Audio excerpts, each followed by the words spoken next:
अनुभव कहता है कि टेस्ट, ट्रैक, ट्रीट,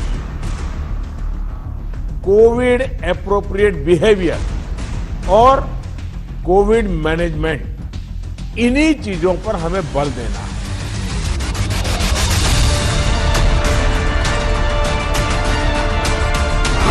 महामारी के खिलाफ पीएम मोदी का सबसे बड़ा प्लान।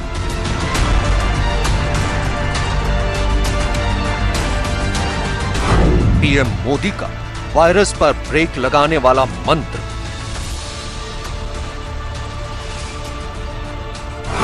कोरोना पर महाप्रहार की सबसे बड़ी नीति। कोरोना वायरस की इस दूसरी लहर ने कई राज्यों का हाल बेहाल कर दिया है। वायरस के प्रसार का आलम यह हो चुका है कि रोजाना नए मरीजों की तादाद पुराने आंकड़ों को ध्वस्त कर रही है। लेकिन केंद्र सरकार अब कोरोना की इसी रफ्तार पर ब्रेक लगाने के लिए एक्शन में आ चुकी है। इससे पहले कि सच तो ये है कि इस कड़ी में हम आपको केंद्र सरकार का कोरोना के खिलाफ प्लान बताए, उन आंकड़ों को देख लीजिए जिनकी वजह से इस वक्त पूरे देश में हड़कंप मचा हुआ है। देश में एक ही दिन में कोरोना के नए मरीजों की संख्या 2,61,500 दर्ज की गई है। देश में एक ही दिन में कोरोना से मरने वाले मरीजों की संख्या 1,501 पहुंच गई है। इसके साथ ही कोरोना के कुल सक्रिय मरीजों की संख्या 18,01,316 तक जा पहुंची है। लगातार चौथा दिन है जब मरीजों की संख्या ने 2 लाख के आंकड़े को पार किया है। दरअसल कोरोना के ये आंकड़े इसलिए भी दहशत पैदा कर रहे हैं क्योंकि 15 अप्रैल से 18 अप्रैल तक नए मरीजों की संख्या 2 लाख से शुरू होकर 2.5 लाख को पार कर चुकी है। सबसे पहले 15 अप्रैल का जिक्र करते हैं। 15 अप्रैल को 2,07,39 मरीज दर्ज किए गए थे। इस दिन 1,038 लोगों की कोरोना की वजह से मौत हुई थी। 16 अप्रैल को कोरोना के 2,17,353 मामले सामने आए थे, जबकि 1,185 मरीजों को इसकी वजह से अपनी जान गंवानी पड़ी थी। 17 अप्रैल को कोरोना के 2,34,692 नए मामले सामने आए थे। इस दिन 1,341 लोगों की कोरोना की वजह से मौत हुई थी। 18 अप्रैल को कोरोना के कुल 2,61,500 मामले दर्ज किए गए, जबकि 1,501 लोगों की इस वायरस की वजह से मौत हुई। कोरोना की इसी रफ्तार पर ब्रेक लगाने के लिए केंद्र सरकार ने एक नया प्लान ऑफ एक्शन तैयार किया है। इस नए प्लान ऑफ एक्शन के तहत पीएम मोदी ने सबसे पहले मोर्चा संभाला वाराणसी से। वाराणसी में लगातार बढ़ रहे मामलों के मद्देनजर पीएम मोदी ने वीडियो कॉन्फ्रेंसिंग के जरिए एक बैठक की। अधिकारियों और जनप्रतिनिधियों के साथ आयोजित इस बैठक में पीएम मोदी ने प्रशासन को लोगों तक हर संभव मदद पहुंचाने के निर्देश दिए। साथ ही उन्होंने कोरोना के खिलाफ कुछ बेहद अहम हथियारों का जिक्र भी किया, जिनमें 2 गज की दूरी, मास्क जरूरी, 45 साल की उम्र से ज्यादा के सभी लोगों का वैक्सीनेशन, ट्रैकिंग, ट्रेसिंग, टेस्टिंग, सरकार और समाज का साथ। इसके अलावा सतर्कता ही बचाव जैसे हथियारों के बल पर कोरोना के खिलाफ इस जंग को जीता जा सकता है। और अनुभव कहता है कि test, track, treat, Covid appropriate behaviour और कोविड मैनेजमेंट, इन्हीं चीजों पर हमें बल देना है। भले ही देश में कोरोना की विकराल चुनौती बनी हुई है, लेकिन सच तो यह है कि उस चुनौती को पार पाने के लिए मोदी सरकार ने एड़ी चोटी का जोर लगा रखा है। एंटीवायरल ड्रग रेमडेसिविर दवा के दामों को तत्काल घटाना भी इसकी वानगी माना जा रहा है। यानी कैडिला हेल्थ केयर लिमिटेड की दवा रेमडेक जो पहले 2,800 रुपए में मिलती थी, वो अब 899 रुपए में मिलेगी। सिंजिन इंटरनेशनल लिमिटेड की रेमविन दवा की पहले कीमत 3,950 रुपए थी, जो अब 2,450 हो गई है। डॉक्टर रेड्डी की रेडेक्स जो 5,400 रुपए में मिलती थी, वो अब 2,700 रुपए में मिलेगी। सिप्ला लिमिटेड की सिप्रेमी की कीमत 4,000 से घटाकर 3,000 कर दी गई है। माइलिन फार्मास्यूटिकल प्राइवेट लिमिटेड की दवा डेस्रेम के दाम 4800 से घटाकर 3400 कर दिए गए हैं। जुबिलेंट जेनरिक्स लिमिटेड की दवा जुबिआर की कीमत पहले 4700 थी, लेकिन अब ये 3400 हो गई है। इसी तरह हेट्रो हेल्थ केयर लिमिटेड की कोविफोर के दामों को 5400 से घटाकर 3490 कर दिया गया है। दरअसल रेमडेसिविर का प्रोडक्शन ये 7 कंपनियां ही करती हैं। कोरोना के मरीजों के लिए यह दवा रामबाण साबित हो रही है, लेकिन महामारी के इस दौर में इस दवा की लगातार किल्लत हो रही है, जिसके चलते इस दवा के दाम आसमान छूने लगे थे। यही वजह है कि सरकार ने इसके दाम कम करने का फैसला लिया है। इतना ही नहीं, कोरोना के खिलाफ इस जंग में केंद्र सरकार तमाम चुनौतियों की काट में जुटी है। इसी कड़ी में केंद्र सरकार के स्वास्थ्य मंत्रालय का दावा है कि रेमडेसिविर के उत्पादन को दुगना कर दिया गया है। रेमडेसिविर की लगातार हो रही किल्लत के चलते फिलहाल इसके निर्यात को बंद कर दिया गया है। लोग इस एंटीवायरल दवा को ऊंचे दामों पर ना बेच सकें, इसके लिए कालाबाजारी पर सख्त निगरानी की जा रही है। साथ ही कोरोना वैक्सीन की सप्लाई को भी लगातार किया जा रहा है। दावा किया जा रहा है कि सितंबर तक कोवैक्सीन का उत्पादन 10 गुना किया जाएगा। इतना ही नहीं, अस्थायी अस्पताल बनवाकर बेड की संख्या में इजाफा किया जा रहा है। रेमडेसिविर की उपलब्धता को और उसकी कमी को ठीक प्रकार से जल्दी हैंडल किया जाए, इसके लिए जो हमारा मंत्रालय है फर्टिलाइजर्स और केमिकल्स का, उसका भी पूरा सहयोग है। उसके सहयोग से भी जो सभी बड़ी कंपनियां इसको बना रही हैं, उनको भी जो है पूरी तरह से आगाह किया गया है अपने प्रोडक्शन को रैंप अप करने के लिए। और इसके साथ साथ इस दवा का एक्सपोर्ट जो है वो भारत से बाहर उसको बैन किया गया है, और किसी भी प्रकार की कालाबाजारी इत्यादि होर्डिंग इस दवा की ना हो, या दूसरी और भी दवाई जो संबंधित हैं ना हो, उसके लिए भी ड्रग कंट्रोलर के माध्यम से सख्त कार्रवाई देश के अंदर की जाए। महामारी के इस डराने वाले दौर में ऑक्सीजन की किल्लत कई राज्यों में देखी जा रही है। दावा किया जा रहा है कि कोरोना के मरीजों की लगातार बढ़ती तादाद ने ऑक्सीजन सप्लाई को बुरी तरह प्रभावित किया है।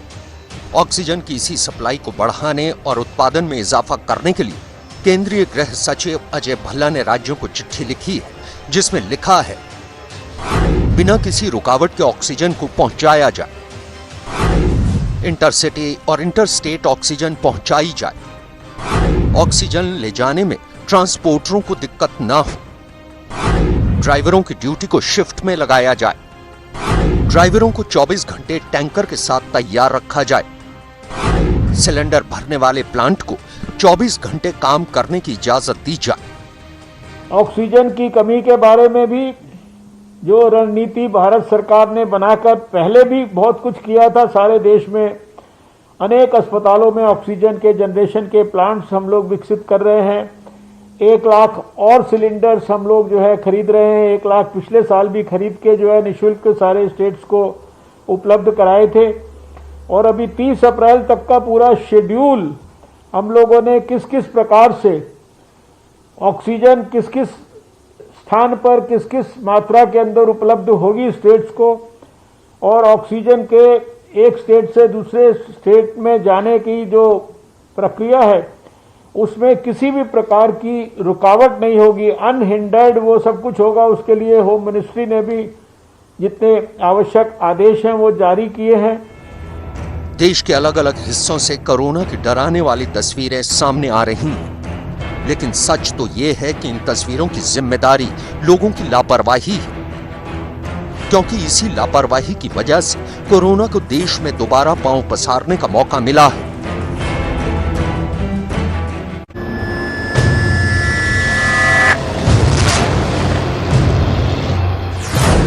मुंबई में गाड़ियों के लिए कलर कोड लागू।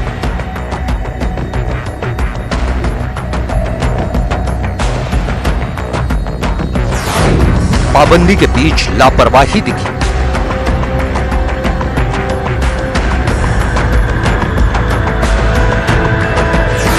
मरीजों के रिकवरी रेट में 3 दिनों से बदलाव नहीं।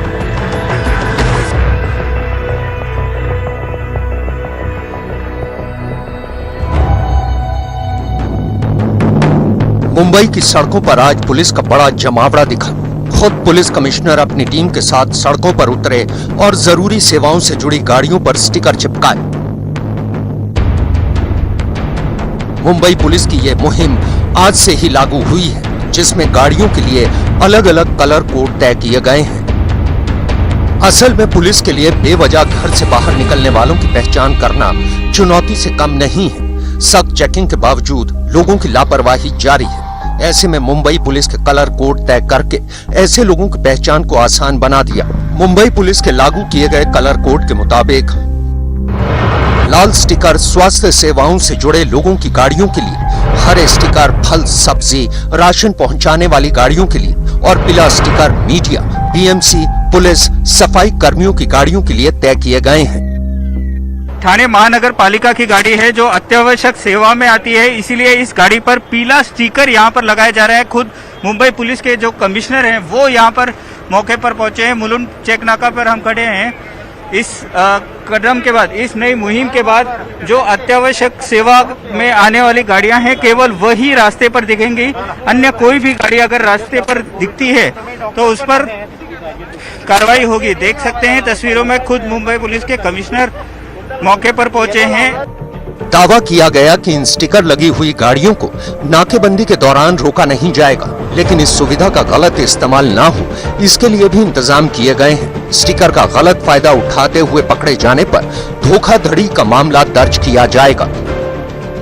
ये 3 पासेस जो गाड़ी पे लगे हुए हैं वो 3 पासेस को हम लोग प्रायोरिटी पे नाका पे, टोल नाका पे, चेक नाका पे यहाँ से हम अलाउ करेंगे और कई जगह पे हम लोग एक सेपरेट कॉरिडोर, ग्रीन कॉरिडोर जैसे बना के इन चीज़ों में से, इन ट्रैफिक में से उनको निकालेंगे ताकि डॉक्टर लोग अपने जगह पे पहुँच सके टाइम पे, खाने पीने की चीज़ें टाइम पे मार्केट में पहुँच सके, लोगों के पास पहुँच सके।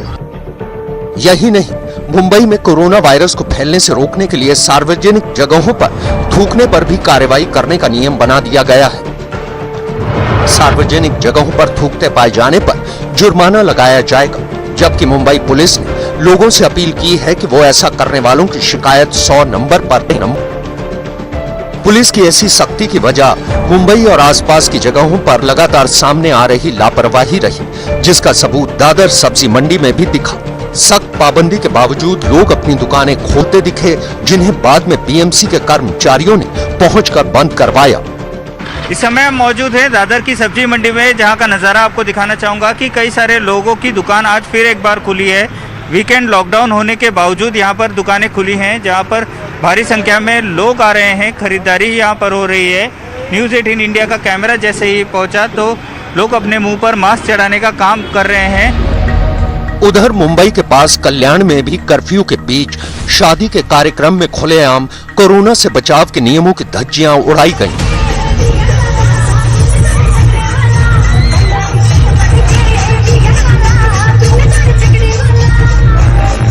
समारोह में शामिल लोगों ने ना ही मास्क पहना था और ना ही सोशल डिस्टेंसिंग का कोई नामो निशान था। हालांकि इसका नतीजा आयोजकों को भुगतना पड़ा और दूल्हे के साथ उसके पिता पर केस दर्ज किया गया। लोगों की ऐसी ही लापरवाही की वजह से मुंबई में कोरोना के मरीजों की रफ्तार तेजी से बढ़ रही है।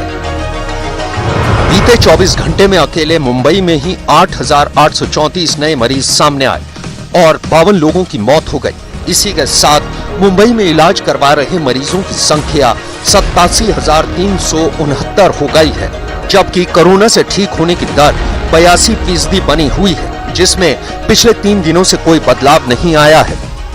हालांकि ठीक होने की दर अगर घटी नहीं है तो बढ़ी भी नहीं है। पाकिस्तान की सड़कों पर गदर।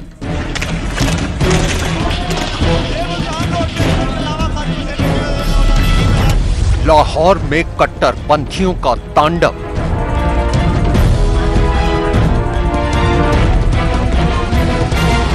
टीएलपी समर्थकों और पुलिस के बीच हिंसा।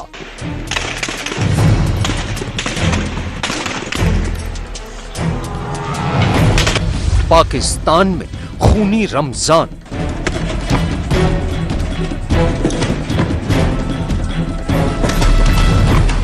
सड़कों पर पत्थरबाजी करते लोगों का हुजूम, भीड़ को तितर बितर करने के लिए आंसू गैस का उठता सफेद धुआं, तो उसी सड़क पर जलते टायरों से उठता काले धुएं का गुबार, और इस सब के बीच दिल दहलाती गोलियां चलने की आवाजें। अब इस आगजनी और हंगामे के दूसरे पहलू की तस्वीरें भी देख लीजिए। इन तस्वीरों को हम आपको साफ साफ नहीं दिखा सकते, लिहाजा हमने इन्हें ब्लर कर दिया है। लेकिन इन तस्वीरों का सच ये है कि इस भीड़ में लोग अपने जख्मी और खून से नहाए साथियों को एक जगह पर ला रहे हैं। इस हिंसा और हंगामे में जो लोग मारे गए, उनके साथ ही इसका सीधा सीधा आरोप पाकिस्तान के प्रधानमंत्री इमरान खान और उनकी सरकार पर लगा रहे हैं। रोजे की हालत में रमजान में इस वक्त हमारी 2 शहादतें हो चुकी हैं। ये दिखाएं जरा, ये दिखाएं इस कौम को, ये नामूसे रिसालत के शहीद दिखाएं, बताएं कि ये फ्रांस के खिलाफ लड़ते हुए शहीद हो गए। ये इमरान खान जो नामूसे रिसालत की बात करता है, नामूसे रिसालत वालों के लिए कर क्या रहे। घायलों को इलाज के लिए अस्पताल ले जाने के लिए सड़क पर खड़ी कई एम्बुलेंस इस बात की तस्दीक कर रही हैं कि इस जगह पर जो हंगामा बरपा, उसमें कई लोग बुरी तरह से जख्मी हो गए और 3 लोगों की मौत हो गई। आइए अब आपको इन तस्वीरों के पीछे का सच भी बता देते हैं। ये तमाम तस्वीरें पाकिस्तान के शहर लाहौर के आज चौक पर बने पाकिस्तान के ही एक इस्लामिक कट्टरपंथी संगठन टीएलपी यानी तहरीक-ए-लब्बैक पार्टी के मरकज की हैं। और तस्वीरों में बरपा हंगामा भी टीएलपी के मरकज के बाहर सड़क पर हुआ। दरअसल पिछले कई दिनों से पाकिस्तान के कई शहरों में तहरीक-ए-लब्बैक के समर्थकों ने हंगामा मचा रखा है। सड़कें जैसे जंग का मैदान बन गई हैं। हजारों की तादाद में टीएलपी के समर्थक सड़कों पर डटे हैं और इस दौरान पाकिस्तान पुलिस और सुरक्षा बलों की टीएलपी के इस्लामिक कट्टरपंथियों के बीच एक बार नहीं बल्कि कई बार हिंसात्मक झड़पें हो चुकी हैं। खबर के मुताबिक पिछले 3 दिनों से भड़की इस आग में अब तक 7 लोगों की मौत हो चुकी है। पाकिस्तान पुलिस का कहना है कि उसके भी 2 जवान इस हिंसा में मारे जा चुके हैं और 300 से ज्यादा जख्मी हुए हैं। बहुत पुरानी कहावत है, जैसा बोओगे वैसा ही काटोगे। टेररिज्म बोओगे, टेररिज्म ही काटोगे, इसमें कोई डाउट नहीं होना चाहिए। ये वही कट्टरपंथी लोग हैं जिनको आप लोगों ने अब तक संरक्षण दिया। आज आप उसका हर्जाना बहुत रहे हैं। आप ही के लिए तकलीफ हो रही है। डिसाइड आपने करना है कि आपने कट्टरपंथियों के साथ चलना है या नहीं चलना है। दरअसल पाकिस्तान में फैले इस खून खराबे के पीछे पिछले साल फ्रांस की एक मैगजीन में छपा पैगंबर मोहम्मद का एक विवादित कार्टून है। इसी मसले को लेकर तहरीक-ए-लब्बैक ने इमरान खान सरकार को पाकिस्तान में फ्रांस के राजदूत को 20 अप्रैल तक निष्कासित करने का अल्टीमेटम दिया था। लेकिन उससे पहले ही 12 अप्रैल को पुलिस ने तहरीक-ए-लब्बैक के सरगना साद हुसैन रिजवी को गिरफ्तार कर लिया था। इतना ही नहीं, 14 अप्रैल को इमरान सरकार ने तहरीक-ए-लब्बैक पर आतंक रोधी कानून के तहत बैन लगा दिया। इसके बाद तहरीक-ए-लब्बैक ने इमरान सरकार के इस फैसले के विरोध में पूरे पाकिस्तान में विरोध प्रदर्शन शुरू कर दिया। लेकिन जब इमरान सरकार ने टीएलपी की मांगे नहीं मानी तो उसके समर्थकों ने अपना विरोध प्रदर्शन जताने के लिए हिंसा का सहारा लेना शुरू कर दिया। गृह युद्ध हमेशा से चल रहा था पाकिस्तान में। Pakistan was never stable. ये हमारे लिए दुख की बात है भारत में कि हमारा पड़ोसी देश हमेशा से गृह युद्ध में चल रहा था। गृह युद्ध अब उस चरम सीमा पर पहुंच गया है कि मुझे लगता है कि इस बार आर या पार की लड़ाई हर पाकिस्तानी लड़कर ही रहेगा। रविवार को लाहौर में भड़की हिंसा के बाद पुलिस का आरोप है कि कट्टरपंथी संगठन तहरीक-ए-लब्बैक के समर्थकों ने नावनकोट पुलिस थाने पर हमला किया और वहां मौजूद पुलिस कर्मियों पर पेट्रोल बम फेंके। इस दौरान पुलिस अधिकारी थाने में फंस गए और इसका फायदा उठाकर कट्टरपंथियों ने एक डीएसपी को अगवा कर लिया। पुलिस का यह भी आरोप है कि कट्टरपंथियों ने डीएसपी को अगवा करने के बाद उसे बुरी तरह से टॉर्चर भी किया। मैं नवाकोट डीएसपी, ये आज एक ऑपरेशन कर रहे थे, जो थाने के आगे ब्लॉकेड है था, तो वहाँ मुश्तिल हजूम के पास आ गए, तो फिर कारी फारूक साहब ने उनको सारों को रोका और उनसे निजात दिलाई। लेकिन खुद पर लग रहे आरोपों को दरकिनार कर तहरीक लब्बैक पार्टी के प्रवक्ता ने इमरान सरकार को एक बार फिर धमकी देते हुए कहा है कि वो अपने समर्थकों के शव तब तक नहीं दफनाएंगे जब तक पाकिस्तान की सरकार फ्रांस के राजदूत को निष्कासित नहीं कर देती। आज सुबह 8 बजे लाहौर मरकज पर अचानक फोर्सेज ने हमला किया है और जिसमें कसीर तादाद में हमारे कारकुन शहीद हो चुके हैं, जबकि काफ़ी तादाद में ज़ख्मी हैं। अलियान पाकिस्तान से बिलुमूम और लाहौर से बिलखुसूस ये दरख्वास्त है कि फ़ौरन इस जुल्म के ख़िलाफ़ आवाज़ उठाएं, अपने घरों से बाहर निकले। हम इन शुहदा को तब दफनाएंगे जब फ्रांस का सफ़ीर इस मुल्क से दफ़ा होगा और हमारे मुआहदे पर अमल हो। दरअसल इमरान खान के लिए सरदर्द बने तहरीक लब्बैक के संस्थापक मौलाना खादिम हुसैन रिजवी की पिछले दिनों रहस्यमयी हालात में मौत हो गई थी, जिसके बाद उनके समर्थकों ने रावलपिंडी और इस्लामाबाद को घेर लिया था। ये वही मौलाना थे जिन्होंने करीब 2 साल पहले आसिया बीबी की रिहाई के मुद्दे पर पूरे पाकिस्तान में हंगामा मचा दिया था। उनकी मौत के बाद अब उनके बेटे साद हुसैन रिजवी ने पार्टी की कमान संभाल रखी है। पाकिस्तान में ये जो आग लगाई हुई है इस समय, इसका कौन जिम्मेवार है? सिवाय पाकिस्तान के और किसी को जिम्मेवारी नहीं मिल सकती, क्योंकि जिस तरीके का आपका बिहेवियर रहा है दूसरे कंट्रीज के लिए, आप आज उसी आग में खुद पा रहे हैं, तो आपको तकलीफ हो रही है। जानकारों का भी मानना है कि आज पाकिस्तान में जो हालात हैं, उनके लिए वहां की सरकार ही जिम्मेदार है। मजहबी कट्टरता और आतंकवाद के जिस भस्मासुर को पाकिस्तान ने पाल पोस कर बड़ा किया है, वही भस्मासुर उसे आज झुलसा रहा है।